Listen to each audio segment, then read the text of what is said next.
Hoje o Centrão ele é muito mais ativo em vetar as pautas do governo, né? E isso obedece, entre outras coisas, está conectado com a segunda característica que eu queria chamar a atenção, que é o fato de que agora o Centrão quer um presidente da República, né? O bloco de partidos de direita, que foi a base eleitoral de Fernando Henrique, Lula 1, Lula 2, Dilma 1, que rachou no Dilma 2 e que foi a base do Temer, esse bloco não tinha candidatos fortes e não se empenhava em ter candidatos fortes. Quer dizer, houve uma tentativa ali, vocês vão se lembrar, da Rosiana Sarney ser candidata na eleição de 2002, que naufragou no meio do caminho. O Serra conseguiu esvaziar a candidatura, depois houve ela se envolveu nos escândalos. Encontraram uma mala de dólares do ex-marido, daquelas confusões de família Sarney. Tipo, teve de fato uma coisa ali de uma ação da Polícia Federal que acusaram o governo FH de ter operado para ajudar o Serra. Mas encontraram uma mala de dinheiro que não tinha explicação, aí é difícil, né? Não, fica difícil. Mas, enfim, foi um dos poucos ensaios desses partidos, né? Na época, PFL, que hoje é a União Brasil, com diferenças, o PP já existia. Enfim, esses partidos de formular uma candidatura. Depois, eles meio que desistiram disso e foram embarcando nos governos que tinham candidatos fortes, né? No caso da esquerda, né? Lula e Dilma. Agora não, agora o Centrão quer um candidato. O Centrão quer um candidato. E o Centrão quer que esse candidato, a princípio, seja o Tarcísio. Eu acho que isso é uma diferença importante. Quando eu digo isso é uma ideologização do Centrão, não quer dizer que isso seja que o Centrão esteja completamente ideologizado do ponto de vista de uma agenda de extrema-direita, como o PL e tal, concordo totalmente com você. Mas que o Centrão tem um projeto político e que ele tem exercido o veto a algumas agendas do governo, isso eu acho inegável. Isso marca uma grande diferença desse bloco de partidos de direita fisiológicos. Eu acho que tem uma coisa interessante que você levanta aí. Deixa eu só antes responder a Amélia Pinheiro. A Amélia Pinheiro está perguntando onde está o Gabriel. O Gabriel fez a imensa desfeita, Amélia, de se tornar candidato ao governo de Minas Gerais. Agora, eu não sou mineiro, então eu não voto em Minas. Além disso, não dá para comentar, fazer análise política sendo candidato ao governo.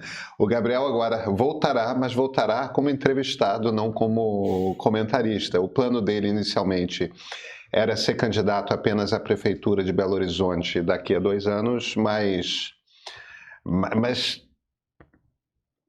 político não tem muito controle sobre a própria vida, no seguinte sentido: tem uma hora que, se você é o nome mais forte do governo, do seu partido no estado, e o Gabriel se tornou o nome mais forte do MDB em Minas Gerais, e o MDB decide que é o momento de ter um candidato ao governo do estado, você não tem como se virar para o presidente do partido e falar, não vou.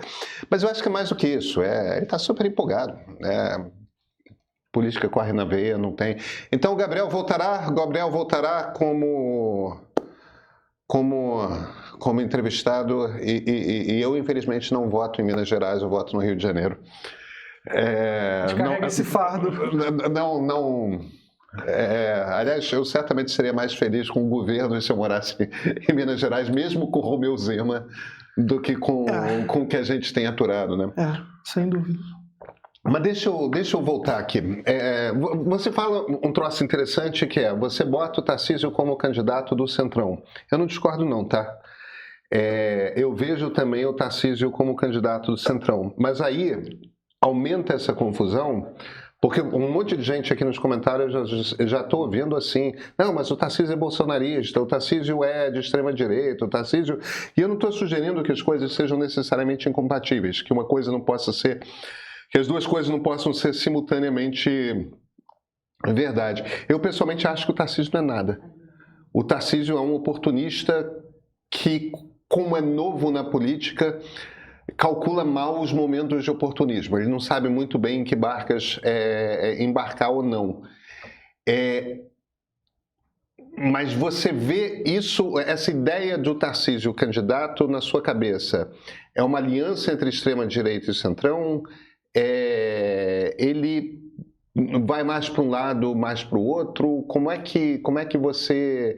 Ele não é, em São Paulo, com todos os defeitos que muita gente vê nele, e certamente a maneira como ele lida com segurança pública é obviamente um problema, mas ele não é um governador histriônico no sentido que Jair Bolsonaro era, que Donald Trump é, né? Eu acho... Existe uma questão que, digamos assim, o legado do bolsonarismo eram muitas cartas na mesa que o Bolsonaro tinha. Essas cartas foram caindo, né? Mas ainda existe algum capital eleitoral bolsonarista aí, né? Quer dizer, para a extrema-direita seria muito ruim ter um candidato bolsonarista contra o candidato do Centrão. Certo. Entendeu? É isso que eu estou querendo dizer, é o seguinte: por mais que o bolsonarismo tenha sido profundamente enfraquecido, eu acho, concordo com você, como o projeto nacional de poder ele acabou, ele vai continuar fazendo deputado, senador, prefeito, mas como o projeto nacional de poder ele acabou, ele pode, se o Bolsonaro não for minimamente contemplado, o bolsonarismo pode atrapalhar o projeto de um candidato do Centrão. Uhum. O Tarcísio é a solução de conciliação. Certo. Porque o Caiado já saiu no pau várias vezes com o Bolsonaro, o Ratinho Júnior parece que não é muito da confiança dele também.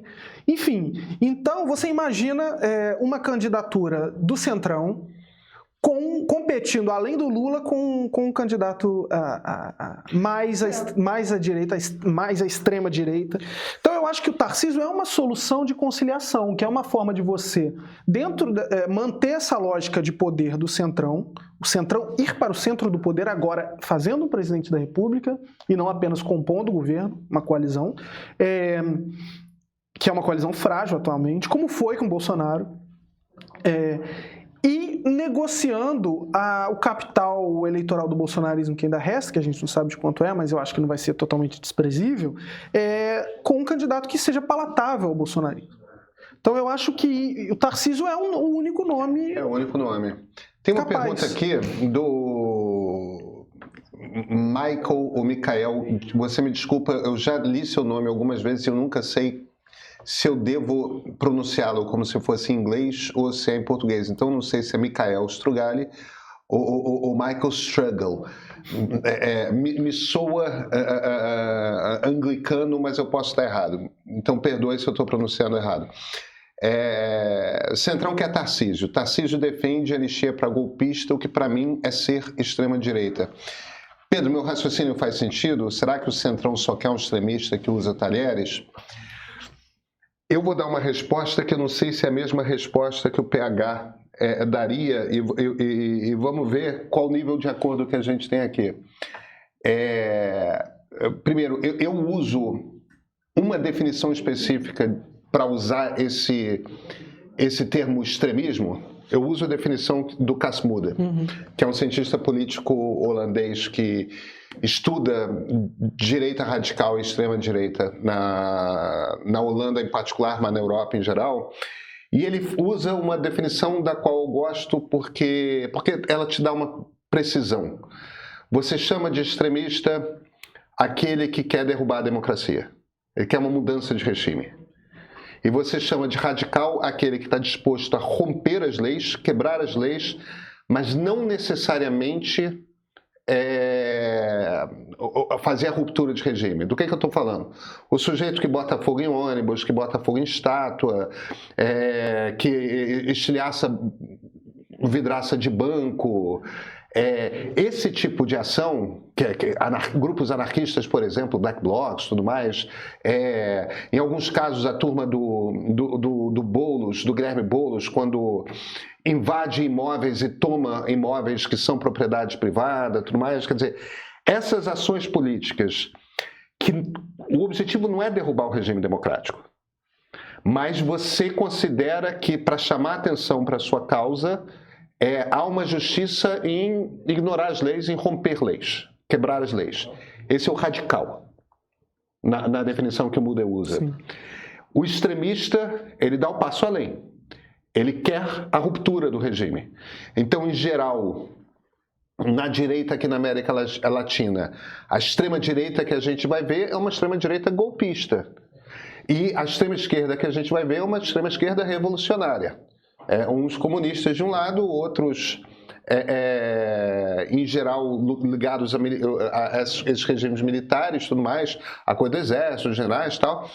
Mas esse seria o extremismo. Então, o que faz do Bolsonaro, na minha opinião, extremista, é o fato de que ele nunca fez segredo de que o objetivo dele era a ruptura do regime. O que faz com que o Boulos, por exemplo, possa ter tido uma atuação radical na política, mas nunca extremista, é o fato de que ele nunca tentou fazer um atentado contra a democracia. Eu nem acho que ele seja mais um radical. Ele mudou. Agora ele atua exclusivamente na política. As pessoas também se movem dentro dessa escala. E aí, nessa definição, a diferença entre esquerda e centro-esquerda, ou entre direita e centro-direita, é que os centros têm muito mais facilidade de sentar para conversar e ceder em negociação do que esquerda e direita. É uma coisa mesmo de o quanto você está disposto a ceder ao conversar na política. Essa seria a diferença de esquerda e centro-esquerda, ou de direita e centro-direita. Então eu costumo fazer essa classificação dessa forma, PH. Que é só uma das maneiras possíveis de você fazer. Mas que é uma boa maneira. Mas é que eu acho que pelo menos traz alguma lógica para você saber onde que usa radical, onde que usa extremista, onde que usa só a esquerda e direita, onde que usa... Flávia está de volta. Aparentemente pelo Zoom, né, Flávia? Isso, porque só tem uma coisa que funciona pior do que qualquer outra em São Paulo, que é a Enel. Eu sei. Isso é unânime. Eu acho que é o que une o São Paulo em torno de qualquer um, é o fato de reclamar da Enel. Você é Lula, eu sou Bolsonaro, mas contra a Enel estamos juntos, né? Exatamente. É o que pode unir o Brasil, é o ódio pela Enel. Vamos lá. Então, a gente estava respondendo aqui a uma pergunta de um dos nossos espectadores, que era: Centrão quer Tarcísio defende anistia para golpista, o que para mim é ser de extrema-direita. Pedro, meu raciocínio faz sentido? Será que o Centrão só quer um extremista que usa os talheres? E aí eu estou respondendo a ele e o PH ia responder, e você, se você quiser, embarca nessa ou fala qualquer outra coisa que também está valendo.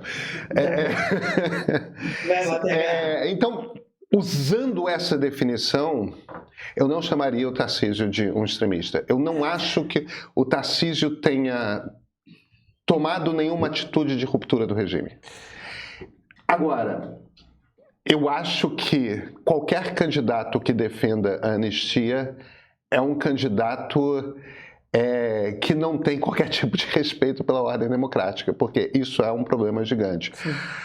Eu só não acho que o debate a respeito de anistia ou não seja um debate ilegítimo. Eu acho que esse é um debate que de fato existe na sociedade e me parece que a sociedade tem bastante convicção. Você olha para tudo quanto é pesquisa, mais de 60%, a maior parte das pesquisas dizem que não acham que o Bolsonaro tenha que ter qualquer tipo de anistia, tudo mais. Quer dizer, a promessa do Tarcísio, entre outras coisas, é uma promessa impopular. É uma promessa que não tem eco, não encontra eco no eleitorado. Ou você aprende a usar a inteligência artificial agora, ou ela vai passar por cima de você.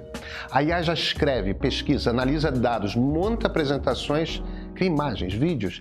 Ela já está fazendo o trabalho de muita gente. A questão é, como deixar de ver a IA como uma ameaça e começar a usá-la como sua aliada? Quem souber usar vai ganhar tempo, pensar melhor, criar mais. Vai estar à frente. Quem não souber, vai ficar para trás. O Bootcamp IA Formas de Usar é para quem quer entrar de verdade nessa nova fase. Um curso intensivo com aulas teóricas e práticas, encontros ao vivo com os professores e workshops de criação. Aqui você aprende a usar IA para pensar, produzir, criar e resolver problemas de verdade que você já tem.